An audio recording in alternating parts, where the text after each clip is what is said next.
Hey, how you doing? This is Adam Post, publisher of more than 1,000 comic books and marketing expert covering the woke-free revolution. Woke-free entrepreneurs are taking on Bud Light, Target, and more, all the big companies trying to abuse their powers, pushing social messaging through normal products. Let's get into the story. Before we do, please be sure you are subscribed to the channel. Click the bell for notifications. Give me a thumbs up. I really appreciate you guys. Coming from Yahoo News and the New York Times, some businesses are making woke-free a selling point. And of course, why wouldn't it be? Knowing that you could just buy a product that comes from people that share the same values as you makes it worth it. Jonathan Isaac is a forward for the NBA's Orlando Magic, but he is perhaps better known as someone who chose not to protest police brutality against Black Americans during a summer of widespread activism involving racial injustice. That's right, he wouldn't kneel for Black Lives Matter and join them. Isaac, who is Black, turned that singular moment in July 2020 when he decided not to join many other NBA players in kneeling during the national anthem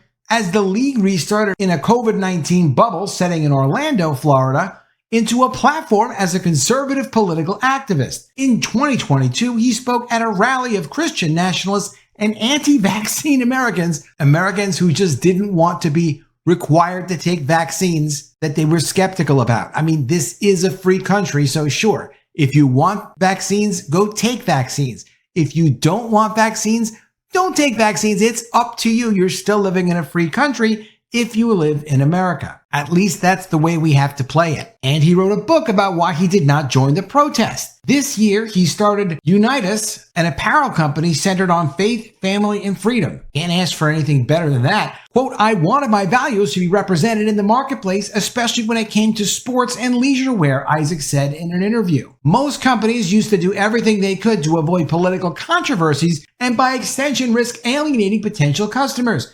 That is what companies used to do. They did not get involved in woke agendas or political disputes. They stayed on the sidelines because their job is to produce valuable products and services that are always worth more than the money that you spend for them. That is what companies are supposed to do. They get together to produce goods for society, not to push communism or to push anti-communism. Once a political side decided to collaborate with multi-billionaires and abuse their authority and push this woke agenda, there was nothing else to do but create alternatives for people that felt trapped by these companies abusing their power. Everything in the US now is political, including where you shop for socks and leggings. Companies such as Anheuser-Busch and Target have recently faced backlash from the right over marketing and advertising decisions that were seen as a liberal Trojan horse.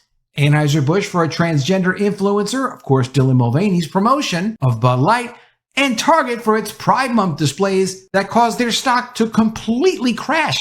Have you checked on Target's stock lately? This is from Barron's today. Target stock is tumbling. It can't catch a break. Target stock right now is doing so badly that they're down almost a full $20 billion from before the boycott. That's a lot of money for a company that's now only worth $55.09 billion.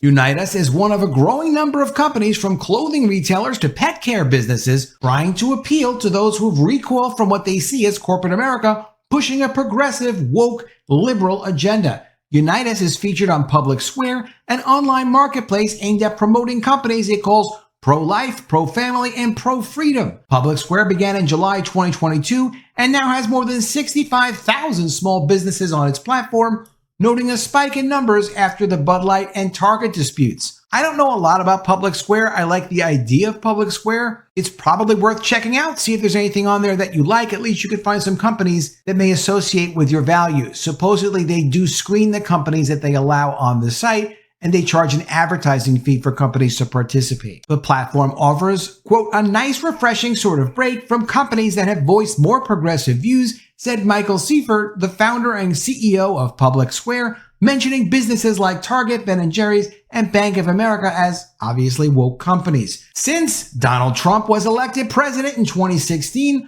large corporations have faced scrutiny both from potential customers and their own employees, but mostly from outside woke organizations that have pressured these companies like BlackRock, Vanguard, who control people's pension funds their retirement funds and then force companies to comply with their ESG and woke agendas. In turn, many companies have made public declarations in support of diversity, equity, and inclusion. In 2018, Nike teamed up on an ad campaign with former NFL player Colin Kaepernick, who started a movement of athletes kneeling to protest police brutality against Black Americans. After the George Floyd event in 2020, many companies pledged financial support and released statements of solidarity with the Black Lives Matter movement. In 2022, proposed legislation in Florida that opponents viewed as anti-LGBT faced corporate resistance. That was what they called the Don't Say Gay law, but actually was just protecting kindergartners through third grade from sexual indoctrination from their teachers, who, of all things, probably are not qualified. That's the one thing about the whole let's teach these young children about sexual identities that I never understood is who would think that teachers would be qualified to do such a thing? They're not. They weren't trained to do that sort of thing. Why should they be talking to children about it? How is that possibly appropriate? It's not. So Florida had a proposed law that went through its legislature, was signed off by the governor, and that is how laws are passed. In the case of Black Lives Matter, they found to be mishandling millions and millions of dollars worth of these donations. So it doesn't seem like it really wound up helping anyone to go and donate money to Black Lives Matter. Tracy Rank-Crispin, a professor of marketing at the University of Wisconsin-Milwaukee, said that the more leftward turn of some major companies in the mainstream could be driving away those with more conservative views. I wonder if they are driving away those with more conservative views. I mean, we've been seeing these massive boycotts that even financial publications are now admitting, yeah, this is actually hurting these companies really badly. It's well known. Target stock, the Bud Light stock, Disney stock, all have been affected by these guys pushing their woke agendas. Quote, some of these consumers are essentially having either a boycott or backlash to these brands that are engaging in behaviors that do not align with their personal values, said Rank-Crispin,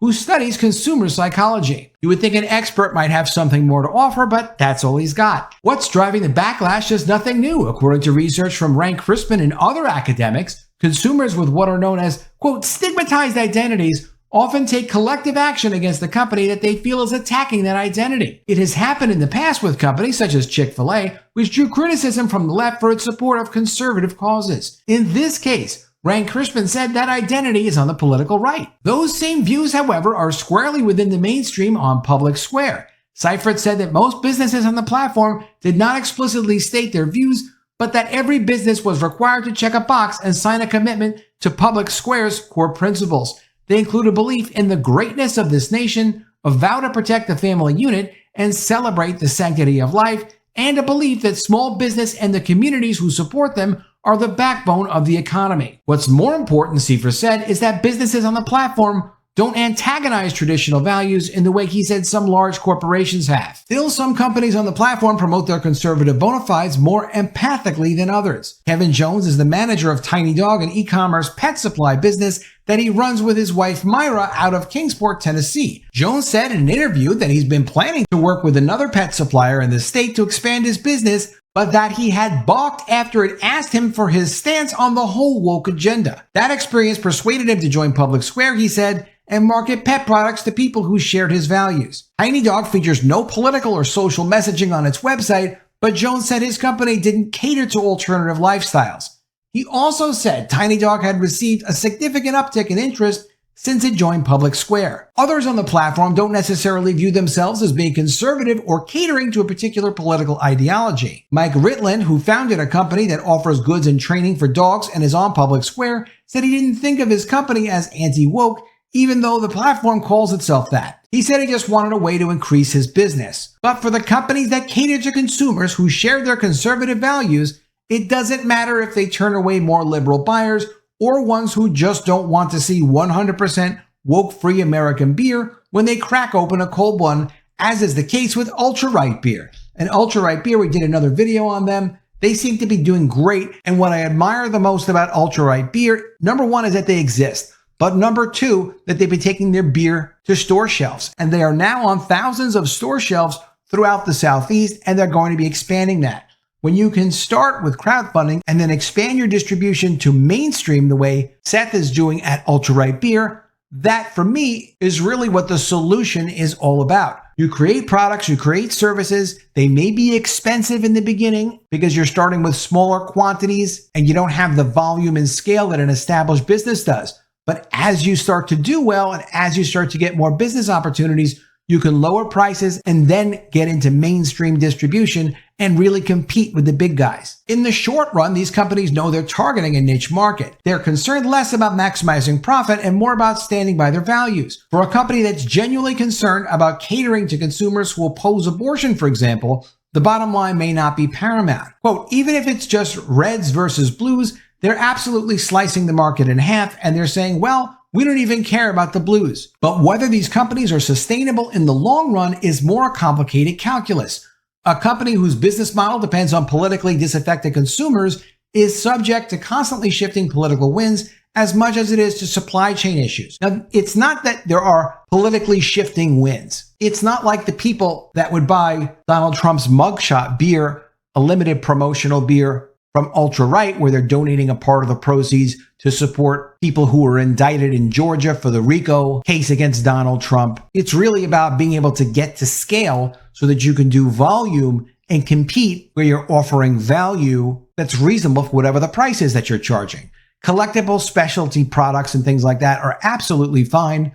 But as far as making it a sustainable business model over time, yes, you have to be able to be competitive with the mainstream in terms of what product and service you're offering in competition with other people, even if those people are woke. Another problem is that some issues important to conservative consumers, such as not buying goods made in China, run up against economic reality. Seifert said, he's the CEO of Public Square, each business on Public Square is asked to make its products in the United States or to get as many of its products as possible from the United States, but he acknowledged that manufacturing in China is necessary for some. A spokesperson for Unitas said in an email that it makes its products in Peru and Bangladesh, but that it was committed to never sourcing Unitas products from China. For Isaac's part, he hopes Unitas becomes a leader in producing sleek and comfortable apparel and champions his core values, faith, family, and freedom, which he said are under assault by mainstream corporations. Quote, Unitas for me, giving people that encouragement to say, no, I stand for these values. These values are important to me, and now I can wear them in a stylish, high-quality way, Isaac said. I like how this guy Isaac operates. I also like how they disclose, hey, no, we're not making our products in China, but yes, we're making them in Peru and Bangladesh. That should also be on their website because some people have a concern about only buying US-based products, US-produced products, and why shouldn't you? If that's something you want to support, you have every right to support that. And if it means that you spend a few more dollars because you get products that are made in the USA, that may very well be worth it to you. In a lot of cases, it is worth it to me. Let me know what you think of all this in the comments below. Always love to see your ideas. Please be sure you are subscribed to the channel. Click the bell for notifications. Give me a thumbs up, and I'll see you again soon with another video. And if I don't see you, I will miss you.